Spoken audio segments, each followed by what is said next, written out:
Halo, apa kabar? Bertemu lagi dengan saya di mata kuliah Termodinamika Dasar, di mana pada pertemuan kali ini kita akan melanjutkan pembahasan tentang termodinamika proses aliran tunak. Yang pertama yaitu tentang kondensor. Kondensor ini biasa juga disebut sebagai pendingin zat kerja yang panas. Fungsinya adalah memindahkan kalor dari zat kerja ke pendingin atau ke lingkungan atau di luar kondensor tersebut.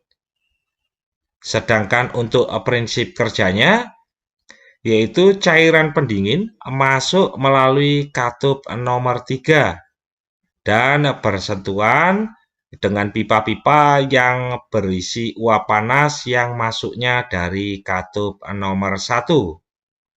Sebelum cairan pendingin ini keluar dari katup nomor 4, maka ketika cairan pendingin bersentuhan dengan pipa-pipa yang berisi uap panas di sini, maka kalor akan berpindah pada cairan pendingin dan menyebabkan uap ini mengalami pengembunan dan nantinya keluar melalui katup nomor 4. Apabila kalor dari daerah 3 menuju ke 4 ini adalah kalor yang diambil oleh pipa pendingin, dan Hi atau kalor 1 menuju 2 ini adalah kalor yang dilepas oleh zat yang didinginkan, maka kalor yang dilepas dan kalor yang diterima besarnya adalah sama dan dapat ditulis menjadi min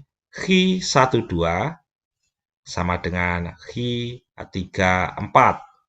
Arti tanda minus ini adalah menepas. Jadi kalor yang dilepas dari daerah 1 menuju 2. Ini berarti positif adalah menerima, berarti kalor dari daerah 3 menuju 4. Atau persamaannya dapat ditulis juga menjadi min MA, daerah A, Hi12 sama dengan MB Hi34.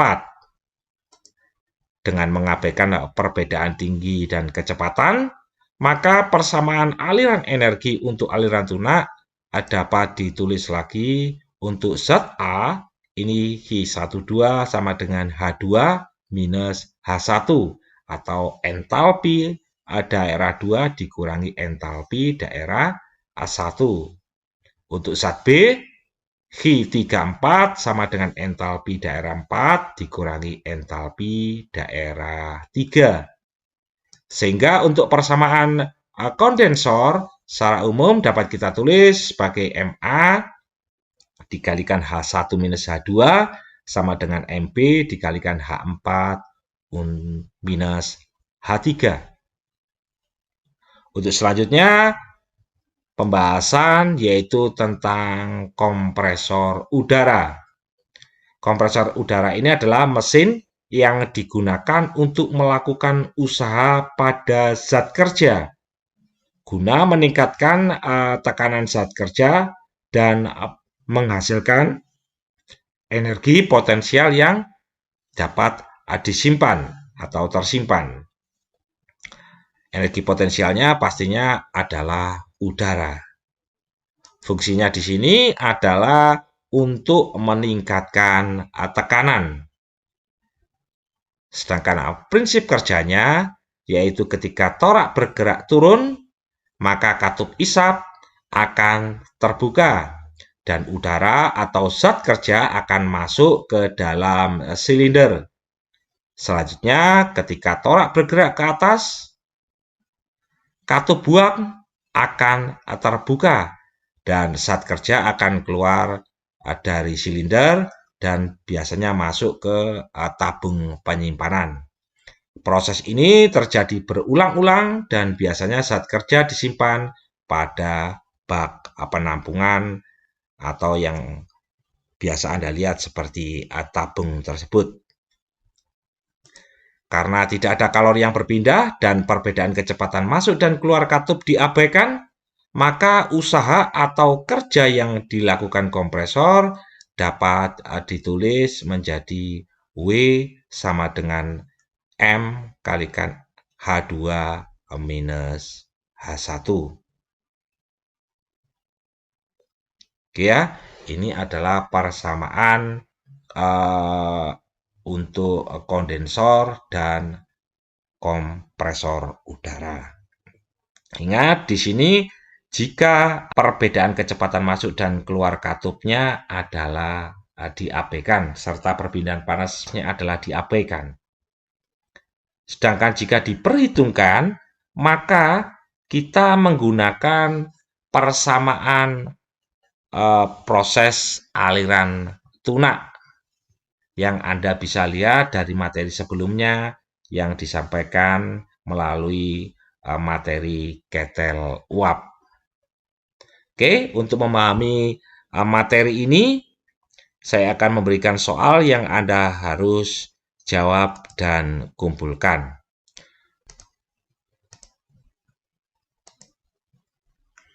Kompresor seperti ditunjukkan gambar mengambil udara dari atmosfer sekeliling dengan tekanan 1 atmosfer dan suhunya adalah 20 derajat Celcius. Pastinya di sini ini adalah P1 dan ini adalah T1. Pada titik buang tekanannya adalah 5 atmosfer dan suhunya adalah 200 derajat Celcius. Berarti ini adalah P2 dan ini adalah T2. Dengan kecepatan aliran buangnya adalah 90 meter per detik. Berarti ini buang, berarti ini adalah kecepatan V2.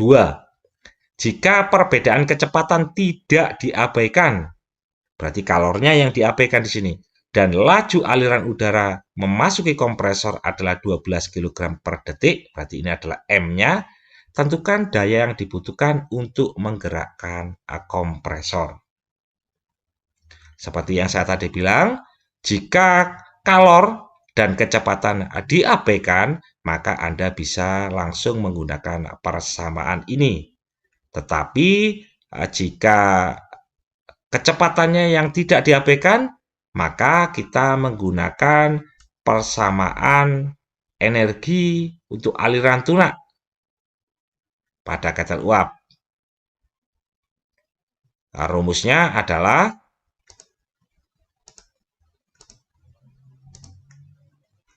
Anda menggunakan yang ini, di mana H1, V1-nya tidak ada, berarti ini adalah 0, Anda coret.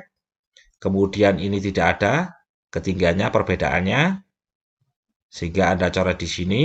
Kemudian V2-nya diperhitungkan, ini Anda coret. Ya, ini saya coret. Kemudian ini saya coret, ini saya coret. Kemudian ini adalah W, Q-nya dicoret, sehingga Anda bisa mendapatkan persamaan baru, yaitu min W sama dengan, ini saya pindah ke sana, berarti ini menjadi minus, ini menjadi plus. Ya, ini menjadi plus, berarti adalah H2 minus H1 ditambah dengan setengah V2 kuadrat. Oke ya, ini adalah persamaan yang kita dapatkan untuk menghitung kerjanya ini. Sedangkan kita masuk ke soalnya tadi, kita tulis min W sama dengan H2 minus H1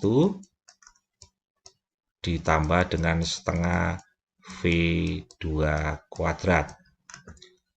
Nah, di sini H2-nya Anda mencari dari tabel, yaitu tekanan, umpamanya di sini H1 tekanannya adalah 1 atmosfer, temperaturnya kalau di sana di tabel itu dalam Kelvin, Anda harus merubah menjadi Kelvin. Kemudian ini sama, dan ini Anda rubah kalau satuannya menjadi Kelvin. Atau Anda bisa memanfaatkan persamaan atau lain untuk merubah H2 minus H1-nya. di mana W ini karena W-nya tadi di persamaan adalah W kecil, maka dia adalah H2 minus H1. Ini ada sama dengan CP dikalikan AT2 minus AT1. Anda mencari untuk CP udara pada temperatur, yaitu temperatur 20 derajat Celcius. Nilainya berapa? Jika tidak ada Celcius, Anda harus merubah ke temperatur adalah satuannya Kelvin. Sehingga di sini CP-nya sudah diketahui, T2-nya berarti harus berubah menjadi Kelvin, karena Anda CP-nya jika dapatnya dalam Kelvin. Kemudian T1-nya juga dalam Kelvin. Seingat saya, satuannya untuk CP ini adalah kilojoule per kilogram dikalikan Kelvin. Sehingga pastinya temperatur harus berubah menjadi Kelvin. Kalau dikalikan Kelvin, satuan yang Anda dapat nantinya untuk yang ini, ya, pergantian ini pastinya adalah kilojoule per kilogram. Ya, kalau ini kilojoule per kilogram, sedangkan ini adalah meter per sekon kuadrat. Ini dikuadratkan soalnya meter per sekon, ini meter per sekon kuadrat. Berarti satuannya kalau ditambah, ini tidak bisa. Maka kita harus merubah satuan meter per sekon kuadrat. Harus sama dengan kilojoule per kilogram. Berarti kita tinggal membuat satuannya adalah kilogram dikali meter kuadrat per sekon kuadrat. Ini berarti kalau kilogram ini saya kali gram, berarti ini saya di sini adalah harus di kilogram. Kalau namanya dicoretkan, ini akan kembali ke seperti ini. Oke, satuan kilogram meter kuadrat per sekon kuadrat ini sama dengan joule. Berarti saya boleh tulis lagi menjadi joule per kilogram. Sedangkan di sini satuannya adalah kilojoule per kilogram. Berarti nanti hasil dari ini Anda harus kalikan adalah, kalau mana ini saya jadikan kilo, berarti harus dibagi 1000. Berarti nanti hasil dari ini Anda kalikan dengan 1000. Nah, yaitu kilogram per kilogram. Biar satuannya adalah menjadi kilojoule per kilogram. Kalau satuannya sudah sama, berarti hasil dari angka ini dan hasil dari angka ini Anda bisa langsung menambahkan. Oke, ini tadi tandanya minus, berarti bukan berarti dia hasilnya adalah minus Anda salah, tetapi Andanya ini adalah menyerap. Kemudian yang ditanyakan adalah daya, sehingga P besar ini sama dengan massa dikalikan dengan W-nya tadi. W-nya sudah Anda dapatkan dari ini, persamaan ini ditambah persamaan ini, kemudian massanya adalah ini. Sehingga satuan akhir nanti itu adalah kilojoule per detik. Joule per detik itu sama dengan watt. Berarti ini kW.